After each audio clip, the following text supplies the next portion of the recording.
Alright. I got a video on this thing showing you how it's being made. Problem with it is it's taking forever to upload it. So I think I'm going to shoot just a small video here of what I actually have. It's an ammo can. It's been converted over. Basically turned into a camp stove to be able to use inside your tent and stuff. Take precautions when you're going to put it inside the tent, because you make sure that you got a tent that'll be able to do it. Canvas or something of that nature, and make sure that you have the right vent holes that are going to be going out of it. The problem, if you just stick it in a regular tent, you're not going to be doing very well, because one of the major things that's going to go wrong with it, it's going to catch on fire.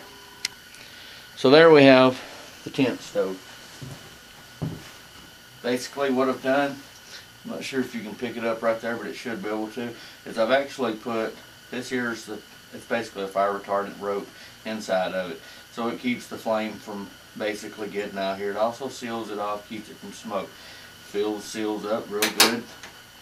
Kind of a pain to flip it over at first, but it's in there, it's good. This thing here, it's a damper. It kind of lets airflow go in and out of it. I just made it. The video shows how I made it. It's nothing major. You can close off how much airflow you want, or if you just got a good bed of coals in there and it's going real good, you don't want to keep it going. You just want to keep the box hot. You don't want to burn up all your wood in 10 minutes. Just kind of close it off to restrict the airflow, which will eliminate it. This here is basically the pipe that I had with it. Here's what I like about this particular can right here. It comes off. Easy for me to clean. I don't like to flip it up and that. Doesn't mean that this is the best way to go. It's just the way I went, and I'll tell you the reason that I went this way. Brother-in-law had it sitting at his house, wasn't using it. I said, you know, you can make a tent stove out of those things right there. And he goes, you can? And he said, I can't, you can have it. So, no cost. So I got it. These four legs right here, get it brought down here to where you can kind of see the four legs that are on it.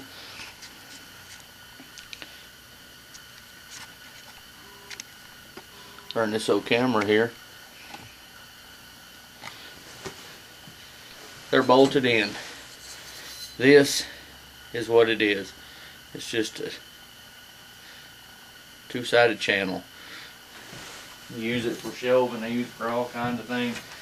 Measure out what distance that you want from up here down on the thing. Reason that I went with just a smaller, shorter instead of a longer, tall. I can move this and put it up on something if I had to. I just wanted it enough to be able to put my wood underneath the bottom, collect some of the heat that's off of it, dry it out in case that I needed it. Put 4 bolts in. I tucked the angle iron right here. I'm not sure if you can see it good, but I just cut off this part here because I want these legs to do exactly what they do, which is, it's kind of hard to hold it here, but I want them to, well, there we go. Want them to fold up and fold under.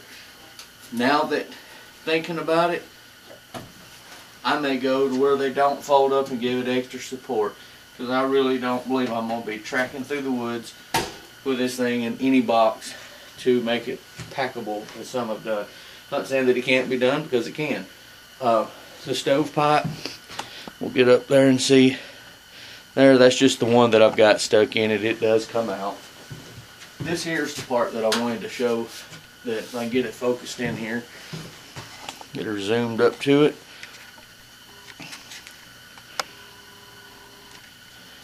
This part here took me forever because I wanted this thing to work without being welded in any place at all.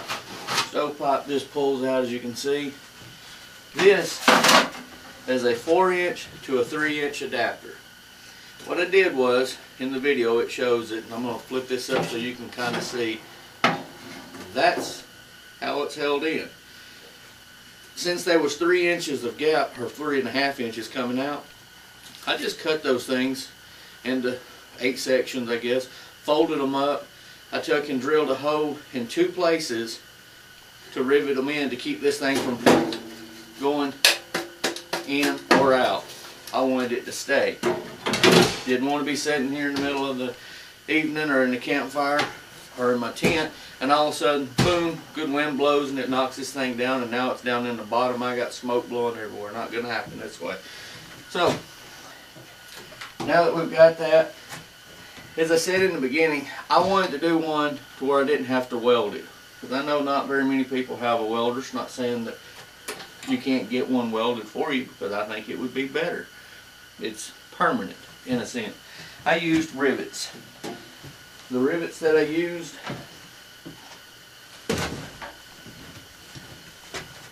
just standard rivets. I mean, steel rivets. I didn't want to use aluminum because I knew it would get a little hot, so I went with a steel, which is still going to be easily to melt, but it's not going to get that hot. I'm hoping.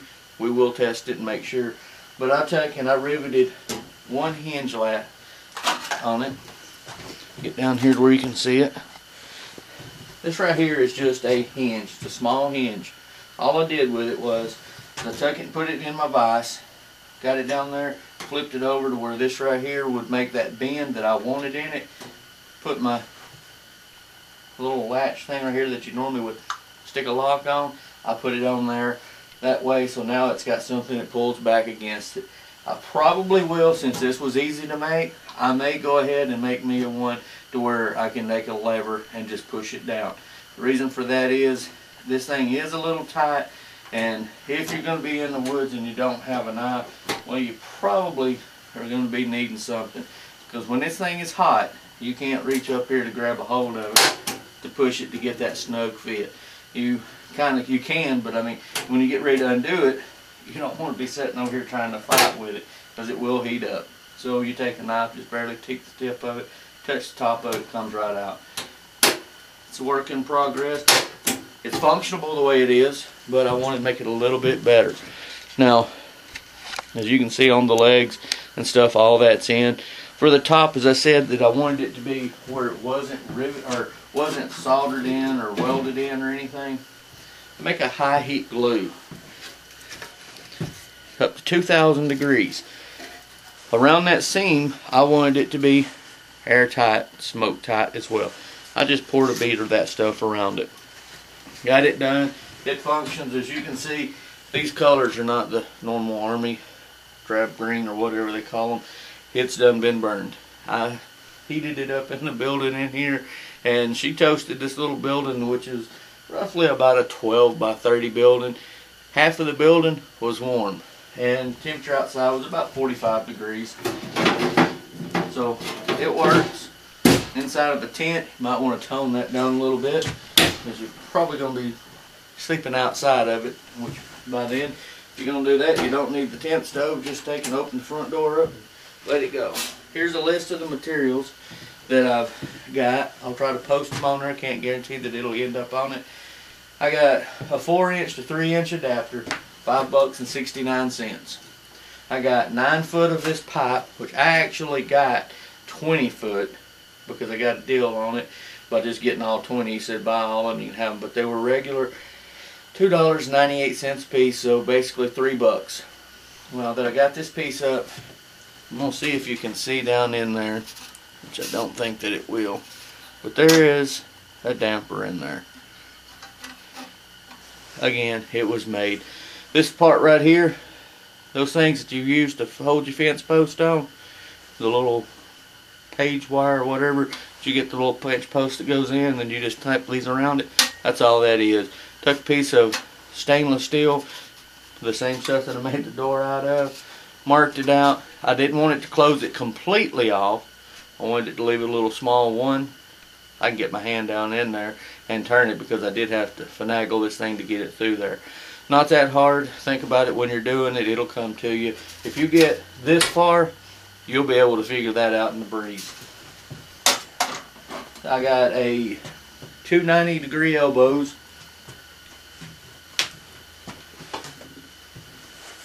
In the building, I've only used one of them. I don't know where I put it at. It's over there somewhere. In the tent, probably not going to use one of them. I'm probably actually going to just end up going with just a straight pipe straight through. I'll have to wait and see how it does whenever I come into it. We'll find that part of it out when I get to that bridge. Basically, I had $3 and no, I'm sorry, 2 of those, which was $6.38 for the 2 of them. I also have a 4 foot of stove insulation. Stuff was like 79 cents. I bought 10 feet of it, I think. This stuff right here, 79 cents a foot. It's easy to work with. Don't let your son, like I did, want to make it and play with it for a minute, because I wasn't thinking. Then he said, I'm itching. Point taken on that one. I don't know what I did with it, but it's here somewhere. Here we go. Cut this thing down. This is what it looks like. It's just nothing major with it. The glue that I bought, it's basically a high temp stove and gasket cement, and it's got a little gasket and cement on it. Half of the tube, 2/3 of the tube is still left. This was $7, I think is what I gave for it. Let's see, $6.98 is what I gave for it. Taking the whole total cost into consideration onto that. I'll give you this price in a minute. 2 channel bars, $2.19. They were this length right here, which was 12 inches. I wanted them 6 inches long. So basically I would have a 5-inch between the floor and the ground, or between the stove and the ground. I had 2 small hinges, $1.19 each, $2.38. 2 hinges are right here, one's on there. Also note to yourself, when you do this, or when you put it in, put the hinge on the outside, but the hinge goes on the inside of this door, on the inside of here, because if you put it to the outside, when you get ready to close it, it's going to kick back here and you're going to have a big huge gap over there. Put it to the inside. Just remember that. 1 hinge, or 1 hasp, which was this right here, which was $1.99. 4 bolts, which was a total of $4.80. Came with washers. They're 3/8 bolts. They go through 1.25 inches, I think is what they were. You'll know whenever you get to it. 1 box of, or 1/4 inch steel rivets, $2.50. An ammo can this size right here, I'm going to say the thing is about 18 inches long. Don't have a, I do too. We're going to give you a dimension of it. Look at there, 17 3/4 inches. Width, height is 10 inches by 5.5 on the inside on the side of it. And 1 tube of glue, $6.98. Total cost $65.27. That's minus any Georgia sales tax that we have. My total cost was $29.75. I had the bolts already. I don't know how I ended up with them. Probably it still costed it somewhere in the line. I probably bought them. The hinges I didn't have to pay for. I did go get a price on them so you would know. Had those here. I actually got those hinges off of an old wooden box that I found someone had just scrapped out. Again, look for junk. You can find it free all the time. So pretty much that's it. On the fly, $70. You got a complete tent stove that is thicker than what you're going to buy for $70, if you can even find one for $70. But that's how I did it.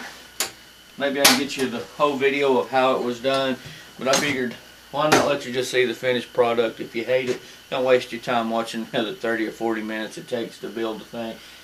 Honestly, if you've got the common tools in your building and you already have them, you already have the common sense to build this. This is not an extraordinary thing that you have to work on, to spend days and hours on. I think I have a total time, estimated time in actually building it probably took about 1 hour and 25 minutes, and that's everything. The only thing that when I say common tools, you may not have a grinder in your building or in your work tank, which I did have an air compressor, but you can use a jigsaw with this and a drill. Drill a pilot hole for where you want it, which I probably would recommend using the jigsaw with it. Get you a good tempered blade that'll hold it, and go slow with your metal as you're cutting through it. I mean, that's pretty much it. I mean, you can figure out how to cut a hole in it. But that's all I got on this right here. Hope you enjoyed it. I'll show you the footage of it, and I may even try to get you a list of what you're going to need with it. But as you can see, the only other thing that I had, excuse me, was the grill cut the grill out. I had a piece of this grill. Now, if you do have to go buy this, I did see it a couple of months ago. I don't know how I ended up with this piece. I think I got it out of a box that where somebody had shipped something to me. This stuff right here is about $6. It comes in a sheet, I don't know, a little bit smaller than this, I think, but it's still big enough. Just make sure that it's going to fit your diameter, so you could add $6 to that total cost if you can't find this. I do recommend this. You don't want the fire just laying down there and your coals laying on the bottom of it. It's basically setting 2 inches up about right here, so I've got some of that can go up and down with it. That's pretty much all I got. Hope you enjoyed it.